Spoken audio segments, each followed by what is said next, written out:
Si cette théorie folle sur Vegapunk est vraie, alors Egghead va te choquer. Alors attendez. Si cette théorie sur Vegapunk est vraie, alors... Merde. Non, ça c'est le gros menton de Shiryu. Non, tu es finito, tu es grand. Egghead. On reprend. Si cette théorie sur Vegapunk est vraie, alors Egghead va te choquer. Du docteur Vegapunk. Vegapunk est l'un des personnages les plus anciens du manga. Sa première mention officielle est dans le chapitre 433 par Kobe. Ce qui signifie qu'après... N'oubliez pas, il est tard, on est entre nous, on rappelle les fondamentaux les amis. Deux choses très importantes. 1. Rayon du palmarès de Mihawk. Rayon.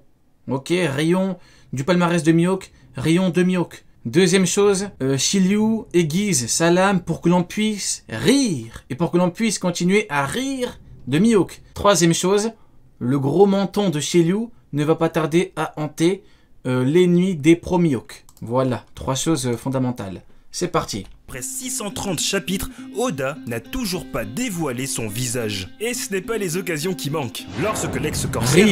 Rayon de Mihawk, rayon. Bartholomew Kuma parle de l'homme ayant modifié sa mémoire, Vegapunk est montré avec une blouse et des gants. Mais malheureusement, son visage... Il est fort, Oda. Très très fort. Hein. Il t'a montré un vieillard, comme ça en fond et tout, avec Kuma. Et à la fin, t'as quoi? T'as une femme, elle te dit « Oh, c'est moi Vegapunk ». Et là, tu dis « Non, c'est pas possible, c'est pas Vegapunk. » Ah, en fait, si, c'est Vegapunk. Mais Vegapunk, il a des penchants un peu bizarres, on va pas développer. Ben en fait, il y a 6 Vegapunk, dont 4 femmes avec des tenues moulantes, bien évidemment, encore une fois pas développé. Et t'as Shaka qui parle avec... c'est fascinant. N'est pas montré. Dans le flashback de Caesar Clown, Vegapunk intervient pour lui dire que ses recherches sont trop dangereuses. Mais encore une fois, l'auteur ne le montrera pas. Big C, c'est Vegapunk. Hein. Il a travaillé chez les Mads avec Joji, on connaît tous le bonhomme, hein. Avec Queen, encore pire, hein, Queen, je vous rappelle que son surnom c'est la pandémie, et César, et là il a fait des travaux, il a fait genre, s'il vous plaît, les hommes de la marine, César, il fait des trucs pas bien. Big C, toute ta vie t'as fait des trucs pas bien, même les séraphins, c'est des enfants, donc arrête de faire semblant, Vegapunk. C'est ce qu'on appelle un Big CSC chez nous. Cela montre que Oda ne veut vraiment donner aucun indice, même pas une simple silhouette, comme il l'a fait pour Roxy Shebeck ou encore pour Fisher Tiger. Ce qui laisse penser que le visage de Vegapunk est quelque chose d'important. Et ce ne serait pas la première fois que cela arrive. Regardons par exemple les amiraux. Leurs visages sont inspirés d'acteurs japonais. Et cela a aussi un lien avec leur développement. Bah ouais. Hein. Je rappelle, il manque que notre cher ami Ryokugyo, mais il y a la totale. Hein. Il y a la totale. Par contre, ils ont vraiment les mêmes têtes. Hein. Il y est pas allé de main morte. Hein. Ils ont vraiment les mêmes têtes. C'est une dinguerie.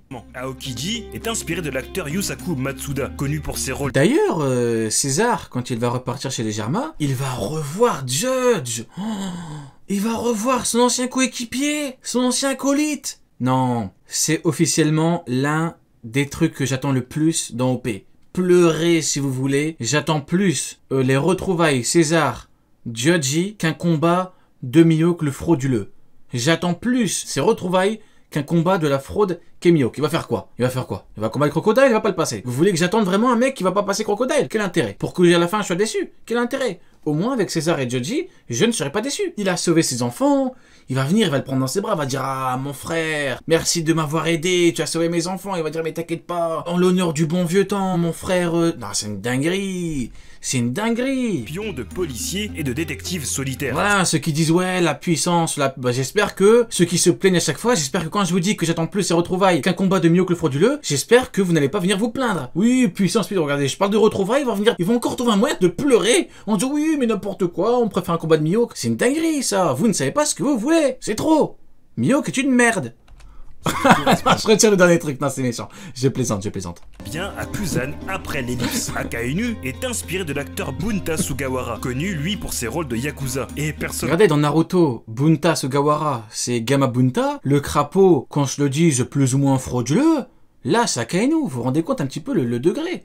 Akainu est officiellement une fraude. Que cela correspond parfaitement au personnage. Son tatouage qu'il a sur son épaule gauche On est là pour dire les termes, ceux qui sont pas contents, bah tant pis, hein, c'est que vous êtes anti-termes, c'est tout. rappelle ceux des Yakuza de Wano Kuni. Et sa justice est celle d'un Yakuza, n'hésitant pas une seule seconde à tuer un marine déserteur en pleine guerre. Ouais, c'est très grave, hein. C'est très grave. Hein. Le mec, au lieu de combattre, il préfère taper des marines. Au bout d'un moment, enfin, j'ai même plus envie de parler. Donc le visage joue parfois dans certains traits de personnalité du personnage, Il a pas tort. voire dans son histoire. Il a pas tort. On pourrait encore continuer comme ça pour les autres amiraux et d'autres personnages du monde de One Piece. Mais revenons à Vegapunk. Comme il est un grand scientifique, l'option la plus logique serait que son apparence soit inspirée d'un scientifique connu. Mais dans notre monde, des scientifiques connus, il y en a énormément. Alors on peut pas vraiment savoir à quoi ressemblera Vegapunk. Mais il y a une déclaration de l'auteur de One Piece que je n'ai jamais oubliée depuis toutes ces années. En 2007, One Piece fêtait ses 10 ans. Et dans une interview, Oda avait reçu une remarque que malgré le thème de la piraterie dans One Piece, aucun pirate ne porte de cache-œil. Alors qu'on l'a déjà vu. Tu peux répondre à mon corbeau? Ouais, bien sûr, attends. J'ai mon téléphone à côté. Allô? Ouais, Kamaltero, ça va? Ah non, c'est Kitaro. Ah, excuse-moi, tu peux me passer Kamaltero? Des personnages avoir une jambe de bois. D'autres avoir un crochet. Ce à quoi l'auteur de One Piece a répondu que dans les derniers arcs du manga. Attendez, faut que je me concentre, putain, j'ai pas suivi là. Aucun pirate ne porte de cache-œil. Alors qu'on a déjà vu des personnages avoir une jambe de bois, d'autres avoir un crochet, ce à quoi l'auteur de One Piece a répondu que dans les derniers arcs du manga, un pirate portant un cache-œil apparaîtra. Un pirate avec un cache-œil, si c'est pas Rock se dit Xebec, je sais pas qui ça peut être. Hein. Franchement, un pirate avec un cache-œil, ça peut être parfait. Imaginons que Roger ait battu Xebec avec une technique finale, hop, dans l'œil, je sais pas, imaginons que le haki de Xebec soit surdéveloppé et qu'en termes de protection il est trop fort. Hop, technique du talon d'Achille, vous connaissez, hop, talon d'Achille de Echtabest, dans l'œil, tac, technique dans l'œil, il perd son œil, il revient avec un cache-œil. Masterclass. Mais vous allez faire semblant. Je connais les premiers qui vont faire semblant, on dit oui, n'importe quoi, on vous connaît. Toujours les mêmes, de toute façon, c'est toujours les premiers qui font semblant. Bizarrement, ceux qui disent pas que Mio qu'il est niveau Roger, ils font pas semblant. Bizarre, c'est toujours les mêmes qui font semblant. C'est comme ça, on peut rien y faire. Hein. Qu'il est pressé de le dessiner. Nous sommes actuellement dans la dernière partie de One Piece. Quasiment tous les acteurs de la saga Road to Love Tale ont été dessinés et montrés. Au sein du gouvernement mondial, on a déjà vu tous les visages, et même Im ne semble pas avoir un œil coupé. Le chara-design, il est tellement bizarre. Le chara-design de Im, regardez. C'est on dirait un extraterrestre, le bail. On connaît aussi tous les chefs révolutionnaires. Donc si on procède par élimination, il y a très peu de personnages restants que l'auteur n'a pas encore dessinés, mais qui seront importants d'ici la fin de One Piece. Pour moi, le choix se situe entre, premièrement, Roxy Shebeck, même si la silhouette dessinée par Roxy Shebeck, encore lui. Oda montre qu'il a ses deux yeux, on pourrait se dire qu'il aurait perdu un œil suite à la bataille de God Valley. Voilà, merci beaucoup le philosophe, j'aime le langage des faits, j'aime. Deuxièmement, je pense à un personnage... Tu peux répondre à mon corbeau qui dit Mihawk supérieur à Shanks. Bien sûr mon ami, attends, 2 secondes. Allô, Kamaltero. Ah, cette fois c'est toi. C'est vrai que t'as dit que Mihawk était plus puissant que Shanks? C'est quoi tes arguments? J'attends les arguments, pourquoi Mihawk qui n'arrive pas à passer Crocodile est supérieur à Shanks. Dis-moi, quels sont les arguments? C'est bien ce que je pensais.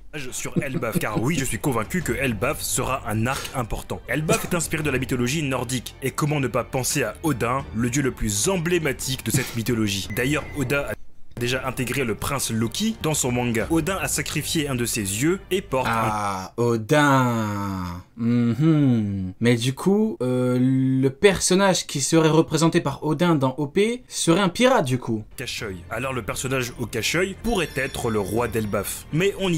Donc le roi d'Elbaf serait un pirate avec un cache-œil qui apparaîtra à la fin. Pourquoi pas, petite préférence quand même pour Xebec. Oui, grande préférence pour Xebec. Qui est pas encore. En tout cas, j'aime ce qu'il propose. Troisièmement, comme vous l'avez compris, c'est Vegapunk, le personnage dont le visage n'a jamais été montré. Alors vous allez me dire que Vegapunk n'est pas un pirate. En effet, actuellement, il travaille pour le gouvernement mondial et possiblement en secret. Franchement, Vegapunk, il a plusieurs casquettes, hein. Plusieurs casquettes, scientifique fou, scientifique de génie, scientifique gentil, mauvais scientifique, Revo, Marine, GM, Lambda...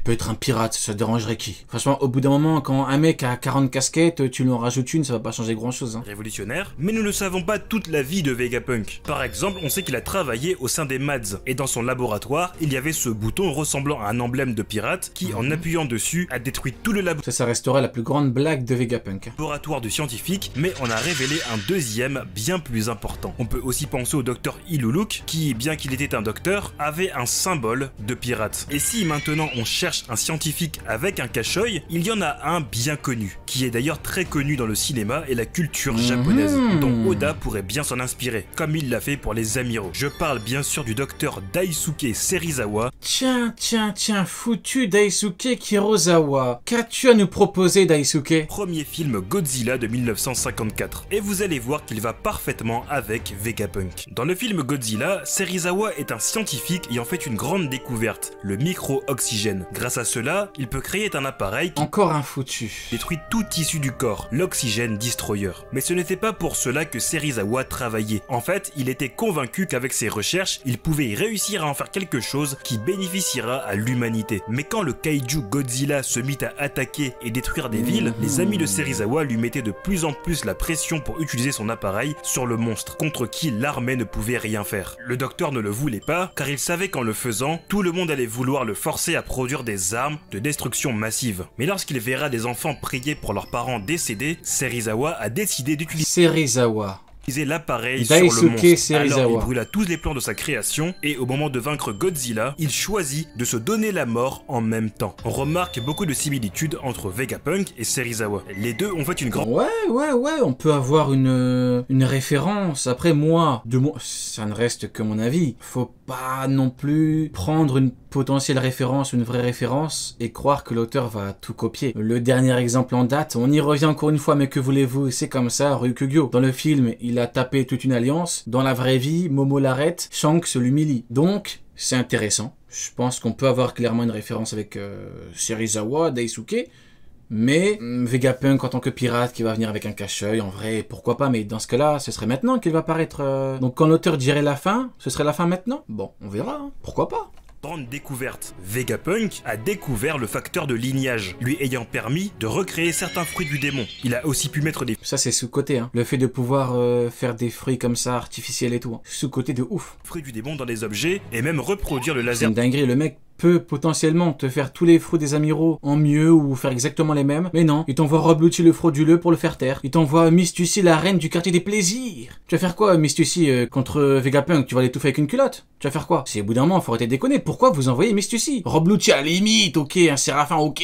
Encore un Séraphin, il va le désactiver en 2 secondes, Vegapunk. Pourquoi t'envoies Miss Tussie? Enfin, au bout d'un moment, je comprends pas, franchement, le GM, des fois ils font des trucs... de Kizaru pour les pacifistas. Mais les deux ne sont pas à la base des scientifiques voulant créer des armes offensives. Vegapunk a l'air avant tout d'être un gentil scientifique qui voulait notamment créer un système pour chauffer son île natale Karakuri. Bien sûr, la plus grosse similitude est que Serizawa s'est donné la mort et que tout récemment, Vegapunk annonce qu'il va bientôt mourir. Mais maintenant que nous sommes sur son île, y a-t-il des indices qui font référence? C'est pas Black Maria? Si, tout à fait. Black Maria aussi sur Onigashima, mais elle, c'est le quartier...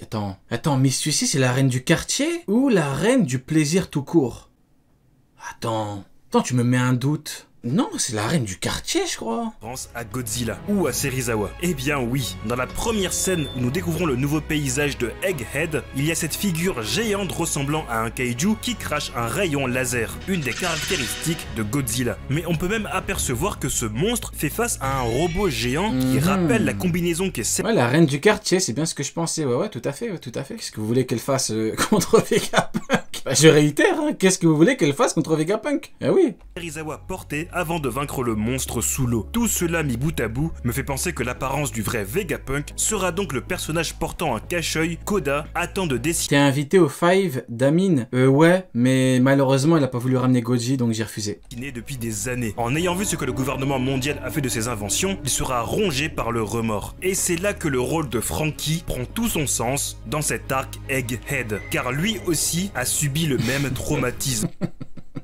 Et c'est son maître, le charpentier Tom, qui lui rappela qu'il fallait toujours être fier de ce qu'on a créé. Franky, qui est l'héritier de Vegapunk, s'assurera de faire comprendre aux scientifiques que sa volonté sera héritée. Ainsi, Vegapunk pourra quitter ce monde l'esprit tranquille. Car quand croyez-vous qu'un homme meurt? Un homme meurt dès lors qu'il tombe dans l'oubli. Masterclass. L'un des meilleurs flashbacks all time, ça c'est un fait. Oui, c'est ton avis? Non, non, non, c'est un fait. Personne ne dira le contraire. Et avec Franky, le rêve de Vegapunk vivra encore. Le dieu du soleil, Baggy. À la fin de... Oh là là là là là là, Baggy devient le dieu du soleil. Ouh, attendez, j'étais pas prêt là. One Piece, celui qui sera reconnu comme le sauveur, le dieu du soleil, sera Baggy le clown. Et voyons pourquoi. Mentionné... Non, mais en vrai de vrai, je voulais jouer avec mes chaussures Mihawk. Ils ont refusé. Ils ont dit non, non, pas de chaussures Mihawk. Forcément, je peux pas accepter, hein. C'est comme ça. Baggy, dieu du soleil? Pour la première fois au chapitre 1018, Nika le dieu du soleil est une croyance que Who's Who aurait entendue en prison. Un guerrier légendaire Baggy, dinguerie, qui libérerait les prisonniers, qui les ferait rire et les libérerait de leurs tourments. Bien sûr, on sait que c'est Luffy qui a le Hito Hitonomi modèle Nika. En termes de libération, Luffy est celui qui a causé un chaos total dans Impel Down. Cependant, c'est Baggy qui en a tiré la gloire et qui est reconnu comme étant ce serait une dinguerie. Non, par contre, si vraiment on a comme révélation que Nika, le dieu soleil et tout, en fait, c'était en référence à Baggy, ça va faire jaser là. Là, ça va faire parler de ouf, hein. Tu me dis un perso de ouf, tu me dis de légende et tout, même par rapport au fruit de Luffy en vrai. Mais si tu me dis que c'est Baggy, bon, même le troll a des limites, quoi. Il y a des limites... sauveur par la majeure partie des anciens prisonniers d'Impel Down. Nika est aussi un guerrier qui apporte le sourire, et l'objectif premier d'un clown, c'est évidemment de faire rire. Baggy a réussi à recréer un culte autour de lui, et plein de fois Oda joue de cela. Évidemment, tout n'est que gag et comédie. Baggy est très souvent au bon endroit au bon moment, et grâce à cela, il arrive à attirer l'attention sur lui. Mais jusqu'à où ça ira? Lors de son arc introductif, il montrera le souhait de devenir le pirate qui dominera la route de Grand Line et d'amasser tous les trésors. Et des milliers de chapitres plus tard, ce personnage est encore là et il est reconnu comme un concurrent potentiel de Luffy. De plus, lorsque Mihawk il est là. Ni une technique, ni une compétence, mais la simple capacité d'attirer ceux qui l'entourent. Ouais, regardez à qui. J'ai réussi à lui échapper, c'est qui ce type? Il m'a bien aidé. Vous savez de qui il parle? Il m'a bien aidé. Savez-vous de qui il parle? Savez-vous de qui il parle, oui ou non? Plusieurs pirates se mettent en travers de sa route alors qu'il chassait Luffy. On se rappelle qu'il avait dit... Il parle du roi Vista. Il est là. Regardez. Il combat. Regardez, il est en haut. Dinguerie, hein. Le pouvoir le plus fou du pirate au chapeau de paille était sa capacité à... D'ailleurs, on va un petit peu démystifier. On va débunker une légende. C'est un argument légendaire, mais dans le mauvais sens du terme. Soi-disant, Mihawk ne regarderait pas Vista pendant le combat. Soi-disant, il regarderait à droite. Regardez la case. On voit ma souris, regardez. Luffy est derrière Vista. Donc, Mihawk regarde Luffy qui court derrière Vista. Il regarde devant lui. C'est juste que là, dans cette case, on a l'impression qu'il regarde à droite. Mais non, non, non. Il regarde devant. Regardez bien ma souris. On voit ma souris, il regarde devant. Il est là, Vista. Luffy est là. Avec son œil, on a l'impression qu'il regarde à droite. Mais non, non, non. Tout droit. Regardez, il est là. C'est complètement faux. Luffy, oui, mais tu comprends pas, il regarde à droite pendant 10 minutes. Mais bien sûr, mais bien évidemment. Mais le spectacle continue. À rallier des gens à sa cause. N'est-ce pas là aussi? Le mec va reporter un combat contre un mec qu'il peut battre facilement. Il est tellement beaucoup plus fort que lui qu'il regarde même pas le combat. Au bout d'un moment, tout est là. C'est pas pour rien si ce mec-là ne passe pas Crocodile. Les fait. Oui, regarde à droite, mais bien sûr. Il regarde à droite. Oui, si on parle en Bévoda, peut-être. Un talent de Baggy le clown. Évidemment, les personnages puissants et importants sauront que c'est Luffy qui est le dieu du soleil. Mais les autres penseront que c'est Baggy. Alors... Rio est donc bien un génie des bunks en live. Mais bien sûr, mon ami. C'est trop facile, mais... Œil de pigeon, c'est trop facile pour nous. C'est notre mascotte. Œil de pigeon, œil de poisson, œil de saumon, c'est œil de pois chiche. C'est notre game, œil de saumon. Et des mecs, ça fait un mois, ils ont une pépé mio qui pensent que c'est leur game, mais pas du tout, vous venez d'arriver. Hein. Vous venez d'arriver. Vous êtes encore des petits. Vous êtes des supernovas sur l'archipel, vous êtes encore des petits. C'est nous, on est des old Riley. On est des Riley vieux, nous. Vous pensez parce que vous mettez une pépé mio qu'il y a 2 mois, vous pensez c'est bon, vous connaissez... Oh, arrêtez. Lâchez ça. On pourrait se dire que ça gâcherait quand même le rêve de Luffy. Lui qui souhaite être le roi des pirates ne pourrait pas supporter que ce titre soit donné. D'ailleurs, comme prévu, hein, on est bel et bien, la théorie se confirme, hein, on est passé de PP Ryukugyo à PP Mihawk à PP Aokiji et maintenant on n'a plus de PP Aokiji parce que Aokiji est un commandant de Barbe Noire. C'est étrange, hein. La théorie se confirme. La théorie se confirme. À Baggy le clown. Mais tout récemment, un fait vient de changer ma pensée. C'est que Luffy a un rêve caché, ce qu'il qualifie comme son rêve ultime. Un rêve qui n'a pas été dévoilé, que l'auteur garde secret. Ainsi, on comprend que devenir le roi des pirates est en réalité une sorte d'étape pour accomplir son rêve ultime. Et donc, ça ne gênerait pas forcément Luffy que Baggy soit reconnu publiquement comme le roi des pirates et le dieu du soleil tant que son rêve ultime est accompli. Et comme on l'a vu tout récemment, Luffy ne cherche pas la gloire. À la fin... Regardez dans le chat, quelqu'un s'appelle Sakazuki. Sakazuki en référence à Akainu. Pourtant, cet homme est honnête. Quand on termine les amiraux, il les termine avec nous parce que il est au courant que les amiraux sont frauduleux. C'est comme ça la vie. C'est pas parce qu'on aime des persos qu'on doit abuser, non. Non. 1 + 1 = 2. Cracker fume de Flamingo. Ray les vieux fume Kizaru. C'est comme ça la vie. Du raid d'Onigashima, il a voulu que ce soit Momonosuke héros. En tout cas, le fait que Baggy soit arrivé jusqu'ici ne peut pas être uniquement pour le comique. Ce personnage va encore jouer un grand rôle et d'ailleurs... En vrai, le comique avec Baggy, ça date depuis longtemps maintenant. C'est un peu l'essence même du perso. Donc, est-ce que l'auteur va revenir dessus? Est-ce que l'auteur va un petit peu changer? Pas ses plans, mais l'auteur va-t-il faire de Baggy un personnage un peu plus sérieux? Bon, on n'est pas parti pour malheureusement. Au vu de la grosse guilde, malheureusement. Lorsqu'il était un moussaillon sur le navire de Goldie Roger, Shanks n'était pas allé sur Laftel pour s'occuper de Baggy qui avait attrapé une maladie. Et Salut, c'est moi, Sengoku égale merde.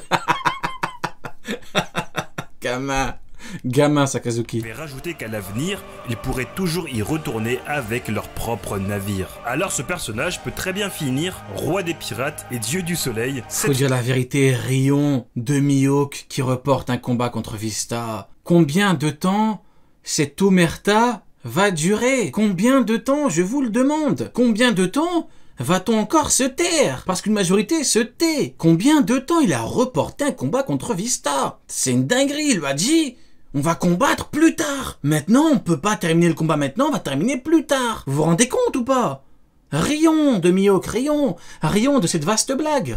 Cette fois-ci en tirant gloire d'une action que Shanks aura réalisée. Bon, en tout cas, très bonne vidéo sur Vegapunk et sur Egghead. Pas mal du tout. J'ai bien aimé. Petite théorie sur Baggy qui peut arriver, enfin qui peut se réaliser maintenant. Est-ce que l'auteur va pousser le délire jusqu'au bout? En tout cas, pas mal du tout. J'ai bien aimé.